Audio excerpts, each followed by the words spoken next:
Hello friends, welcome back to my channel Pushpa learning house. तो आप सबका बहुत बहुत स्वागत है हमारे इस चैनल में, जिसमें आज मैं आपके साथ शेयर करने वाली हूँ सेमी पटियाला। इसे हम बोलते हैं हाफ पटियाला। तो हाफ पटियाला की कटिंग एंड स्टिचिंग।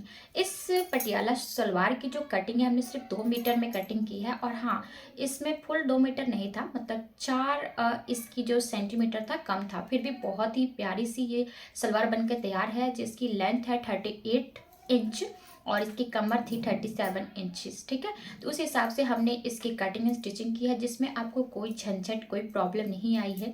और आप देख सकते हैं इसमें जो प्लेट्स बैठे हैं काफ़ी प्यारे हैं। और इसकी स्टिचिंग का भी ट्रिक होता है। जब हम कटिंग कर लेते हैं तो स्टिचिंग का भी अलग अलग ट्रिक होता है, जो आपके साथ मैं शेयर कर रही हूँ। अगर आपको इसमें कोई डाउट या कोई प्रॉब्लम होती है तो आप मुझे कमेंट कर दीजिएगा। कोई डिज़ाइन अगर आपको पसंद आता है और उसकी वीडियोस चाहिए तो आप मुझे इंस्टाग्राम पर भी फोटोज़ के भेज सकते हैं और इंस्टाग्राम पर मुझे फॉलो कर लीजिएगा। तो चलिए इस वीडियो को शुरू करते हैं ज़्यादा समय ना लेते हुए। और वीडियो पसंद आता है तो लाइक शेयर सब्सक्राइब कर दीजिएगा। चलिए शुरू करते हैं। तो सबसे पहले यहाँ पर मैंने कपड़ा जो लिया है वो मैं आपको दिखा देती हूँ। ये मैंने मीशो से परचेज़ किया है और अपनी नैना जी के लिए ही इसे बनाया है। तो सबसे पहले आपको कपड़ों को इस तरह से खोलना है और इसको उल्टा कर लेना। जो भी हम कपड़ा कट करते हैं उसको पूरा हम सीधा नहीं कट करते हैं, हमेशा इसको उल्टा रख के कट करना चाहिए। तो कपड़ा को आपको उल्टा रख लेना है और यहाँ से इसको इस तरह से फोल्ड करना है। जैसे हम पेटीकोट की कटिंग करते हैं, उसमें से कमर पट्टी निकालते हैं, सेम उसी तरह से आपको इसको फोल्ड करना है। और सबसे पहले आपको इसमें से कमर पट्टी निकालना है। तो जैसे हमें कमर पट्टी बनानी है, जो हमारा कमर है उसको हमें बनाना है 5 इंच का। तो 5 इंच में हम प्लस करेंगे। देखिए मैं इसको नाप के दिखा रही हूँ, 2 मीटर में 4 सेंटीमीटर कम है, फिर भी सलवार बन जाएगी अच्छे से। तो पहले आपको एक पल्ला हटा देना है और एक पल्ला में से आपको इसमें 5 इंच निकालना है, जिसमें हम 3 इंच प्लस कर रहे हैं। ये हम इलास्टिक वाला बना रहे हैं, इसलिए 3 इंच प्लस करके 8 इंच लेंगे। अगर आप डोरी वाला बना रहे हैं तो 7 इंच ही परफेक्ट आप रख सकते हैं। तो जो इलास्टिक है वो उसमें 1 इंच चला जाता है पूरा, इसीलिए मतलब 1.5 इंच चला जाता है, इसलिए हम यहाँ पर 3 इंच ले रहे हैं। तो टोटल हमने 8 इंच की जो है पट्टी निकाली है कमर की। इसको एकदम स्ट्रेट इस तरह से सीधा मिलाते हुए इसको हम कट कर लेंगे। देखिए इस तरह से आपको स्केल से मिला देना है और इसको कट करके हटा देना है। इसकी चौड़ाई हम बाद में इसमें प्लस करेंगे, ये कपड़ा इतना में नहीं हो पाएगा कमर पट्टी में। तो पहले अब हम इसके पल्ले कट कर लेते हैं, जिसमें आपको पूरा ये कपड़े को अच्छे से मिला देना है और सेम इसी तरह से कपड़ा रखना है। अपनी तरफ जो मैंने रखा है फोल्डेड साइड रखा है, मतलब क्लोज वाला। ओपन साइड इधर से देख सकते हैं 4 पल्ले ओपन साइड में है और अपनी तरफ मैंने फोल्डेड वाला रखा है। पहले आपको मोहरी का निशान लेना, जितना भी आपका मोहरी है उसका हाफ करना है। जैसे मेरा यहाँ पर 11 है तो उसका हाफ के 5.5 और उसमें हमें 1.5 या 2 इंच प्लस कर लेना है। तो यहाँ पर मैं ले रही हूँ 7.5। अब फिर से आपको लेंथ इसका पूरा नापना है इस तरह से इंची टेप से और इसको उठाकर हाफ कर देना है। टेप को हाफ करेंगे तो हाफ करने के बाद हमारे पास ये जो आएगा वहाँ पर हमें निशान लगा लेना है, मार्क कर लेना है। निशान लगाने के बाद एक बार हम यहाँ पर भी निशान लगा लेंगे। टेप का हाफ कर रहे हैं फोल्ड करने के बाद। और अब हम इसको क्या करेंगे, इस तरह से दोनों को पॉइंट्स को मिला देंगे। तो ये हाफ हो गया है, मतलब कपड़े का सेंटर पॉइंट निकल गया है। अब जो मोहरी वाला निशान है उसे हम इस तरह से इसके साथ मैच कर देंगे। तो स्केल या फिर आप इंची टेप से इसको मैच कर देंगे। तो देखिए ये जो कपड़ा मैंने बिछाया है उसमें 5 इंच कम कर दिया है, मतलब जो हमारा लेंथ है उसमें 5 इंच कम किया है बेल्ट के लिए। उसके बाद इस कपड़े को बिछाया था। अब इसको हम इस तरह से मिला देंगे और मिलाने के बाद हम थोड़ा सा इसको डार्क कर रहे हैं ताकि आपको समझ आए। इस तरह से हमें इसको मैच कर देना है और यहीं से हमें आसन पट्टी निकालना है। तो आसन हम 9 इंच या 8 इंच ले सकते हैं। तो यहाँ पर मैं 9 इंच ले रही हूँ। स्टिच करने के बाद ये 8 इंच ही आ जाता है। तो आपको इस तरह से आसन का निशान लगा लेना है। अब जो हमने निशान लगाया है ना वैसे इसको कट कर देना है, ये तिरछा वाला और फिर आसन वाला पार्ट सेम इसको कट करके हटा देंगे यहाँ से। और ये फिर जब कट करेंगे आसन पार्ट तो ये हमारा कली बन जाएगा, मतलब ये 4 कलियाँ हमें मिल जाएंगी। तो काउंट करके 4 कलियाँ मिल गई हैं, जो कि हमारा यहाँ पर अटैच्ड होगा। अब इसको यहाँ पर रख कर हम देखेंगे तो यहाँ पर आप देख सकते हैं ये साइज जो बड़ा आ रहा है। तो इसको आप स्केल से रख के अच्छे से मैच करते हुए गोलाई का शेप दे देंगे। गोल वाला शेप मैंने जो पट्टी मतलब स्केल है थोड़ा गोल टाइप में लिया है, ताकि इसको अच्छे से शेप बना सके। आप हाथों से भी इसको गोल कर सकते हैं। अब इसको हम कट करके हटा देंगे, ये एक्स्ट्रा पार्ट है इसको हटा देना है, इसके रखने की ज़रूरत नहीं है। तो ये आपका एकदम परफेक्ट तरीके से सलवार की कटिंग हो गई है। देखिए इसमें कोई ज़्यादा झंझट नहीं है, आसानी से आप इस सलवार की कटिंग कर सकते हैं। और ऊपर वाले पल्ले को आपको अलग कर देना है। अब आती है बेल्ट की बारी। तो बेल्ट बता दूँ, जितनी कमर होती है ना उसमें आपको 5 इंच प्लस करना होता है। तो इनका कमर 37 था, जिसमें +5 किया तो 5 प्लस करने पर आ जाता है जितना, उसमें आपको 1 या 2 इंच प्लस करके कपड़ा इसमें मैच करना है। तो देखिए इस तरह से आपको दोनों साइड से कपड़ा आपका सलवार का रहना चाहिए। बीच में आप सिर्फ अलग कपड़ा मतलब ऐड करेंगे। अगर आपके पास सेम कपड़ा है तो उसे ऐड कर सकते हैं, नहीं है तो आप, ये मैंने सूट के कपड़े से मैचिंग करते हुए इसमें लिया है और इसको मैं इस तरह से मैच करते हुए फिर इसको फोल्ड करके हाफ कर दूंगी। आप ऐसे भी सिलाई कर सकते हैं, बट इसको मैं हाफ इसलिए करी क्योंकि सेंटर पॉइंट आसानी से निकल जाता है हमारा फ्रंट पल्ले में। तो इसको हाफ करने के बाद हम क्या करेंगे, इसकी सिलाई करेंगे। तो देखिए ये हमारा कमर पट्टी भी सिलाई हो मतलब कटिंग हो गई है। अब चलिए इसकी स्टिचिंग कैसे करते हैं वो आपको बता देती हूँ। बहुत ईजी तरीके से, जैसे कटिंग किया है वैसे ही स्टिचिंग आसान है। 4 हमारे पास कलियाँ हैं, तो इस चारों को हम 2 पल्लों में बांटेंगे।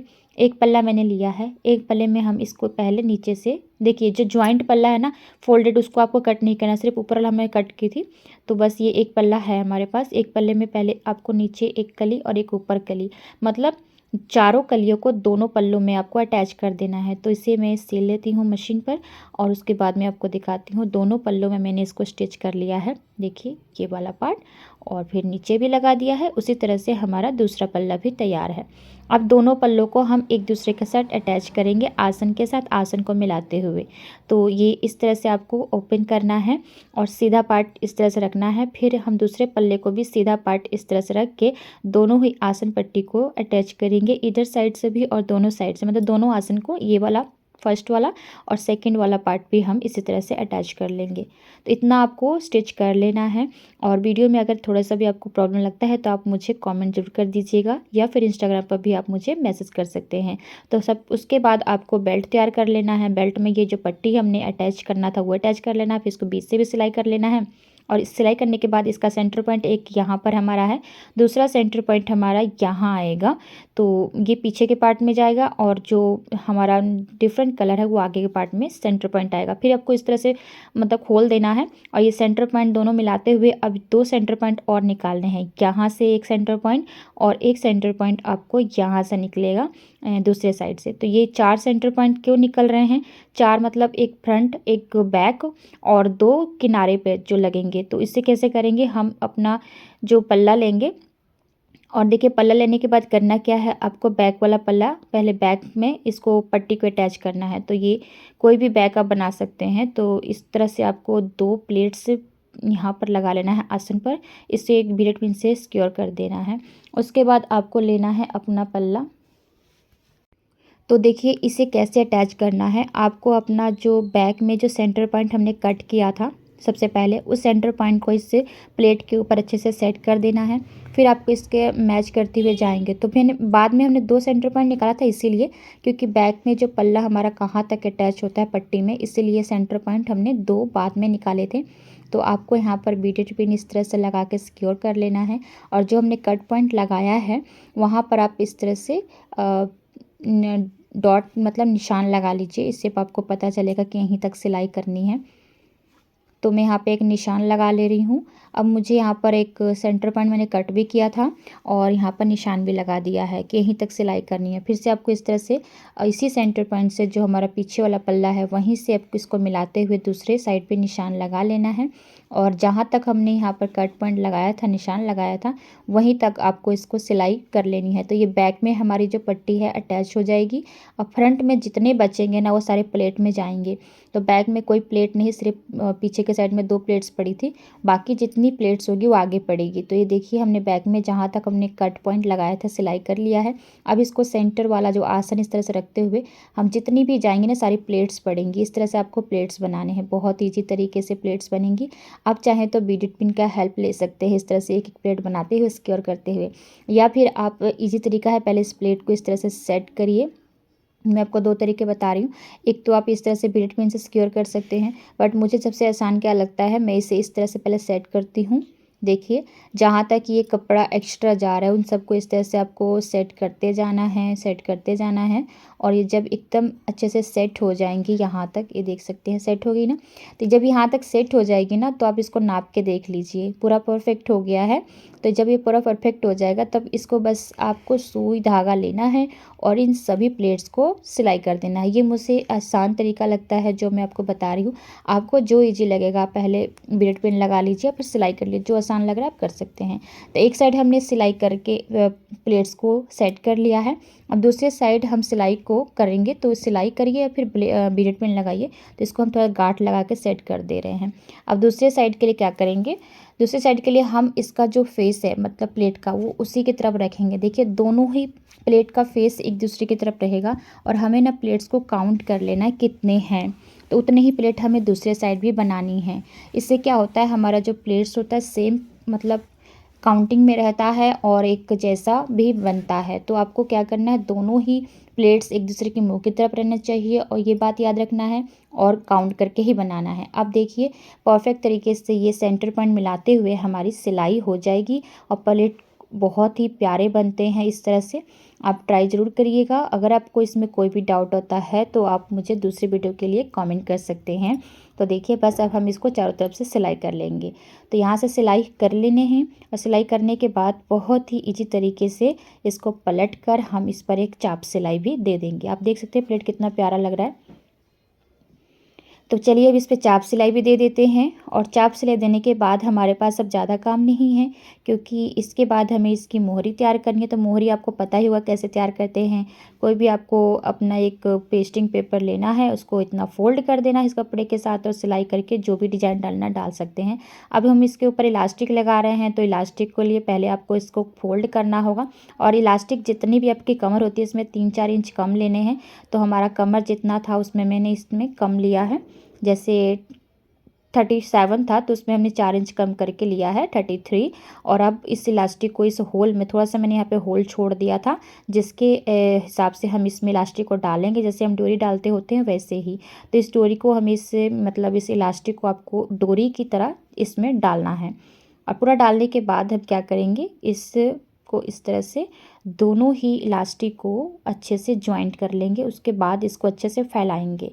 तो इलास्टिक की वीडियो मैंने बहुत पहले कितनी बार डाली हुई है, तो फिर भी अगर आपको इसमें डाउट आएगी कि हमें इलास्टिक अच्छे से लगाना नहीं आए तो आप मुझे कमेंट कर सकते हैं, मैं इसके लिए एक अलग से वीडियो बना दूंगी। तो देखिए जब दोनों इलास्टिक अच्छे से सेट हो जाते हैं तो हमें इसको इस तरह से बीच से 4-5 पर अच्छे से सिलाई कर लेना है ताकि इलास्टिक खुले ना। सिलाई करने के बाद अब इसको अच्छे से फैला दीजिए और फैलाने के बाद इसको अच्छे से खींच कर एक सिलाई हम और लगा लेंगे इलास्टिक पर, क्योंकि अगर हम इसको इस तरह से छोड़ देते हैं ना तो इलास्टिक घूमने लगती है। तो पहले इसका मुंह जो हमने थोड़ा सा छोड़ा था उसको क्लोज कर देना है, जिसमें से हमने इलास्टिक लेके गए हैं उसको हम बंद कर देंगे और इसके ऊपर से एक सिलाई हम लगा देंगे। इस तरह से आपको अच्छे से सेट करके इस पर एक सिलाई लगा देनी है। देखिए इलास्टिक मुड़ने अगर आप इसको ऐसे छोड़ देते हैं तो इलास्टिक मुड़ने लगती है। तो इलास्टिक ना मुड़े इसलिए आपको इसके ऊपर भी एक सिलाई लगा लेनी है, ठीक है। और इसको भी आपको बंद कर देनी है। तो यहाँ से जो हमने छोड़ा था इसको भी आपको अच्छे से इस तरह से क्लोज करके सिलाई कर देना है इसके अंदर। और जब इलास्टिक इसको जब सिलाई करिएगा तो इलास्टिक को खींच कर सिलाई करेंगे। और इसी के साथ एक और हम सिलाई इस पर लगा लेंगे। तो देखिए इस तरह से मैंने सिलाई कर लिया है। एक सिलाई हो गई है और दूसरी सिलाई के लिए आपको इलास्टिक को खींच खींच कर एक सिलाई लगाना होगा। तो पीछे से भी खींचना होगा और आगे से भी खींचना होगा। तो बहुत ही परफेक्ट तरीके से इलास्टिक पर सिलाई लग जाती है और बहुत ही प्यारी लुक देती है। इससे इलास्टिक मुड़ती भी नहीं है और देखने में भी काफ़ी प्यारी लगती है। तो अब बाकी रह गया है इसकी सिलाई, जो कि हम इसको मोहरी से फिटिंग करते हुए आएंगे। तो जितना हमारा मोहरी था, जैसे जितनी हमारी मोहरी थी उस हिसाब से, तो हमारे पास मोहरी 11 थी तो उसका हाफ करेंगे 5.5 और 5.5 से हम इसको निशान लगाते हुए सिलाई करेंगे। दूसरे साइड भी सिलाई कर चुके हैं, जिसका फाइनल लुक आप देख सकते हैं, जो मैंने पहले भी दिखा दिया है और एंड में भी आपको दिखा रही हूँ। तो यही थी आज की वीडियो। आई होप कि आप सबको पसंद आई होगी।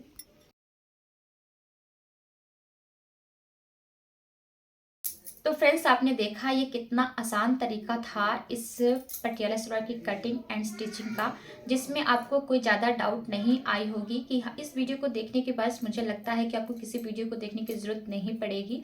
तो ऐसे ही वीडियो के लिए हमेशा चैनल में बने रहिए। मिलते हैं आपसे नेक्स्ट वीडियो में, तब तक के लिए बाय बाय, टेक केयर।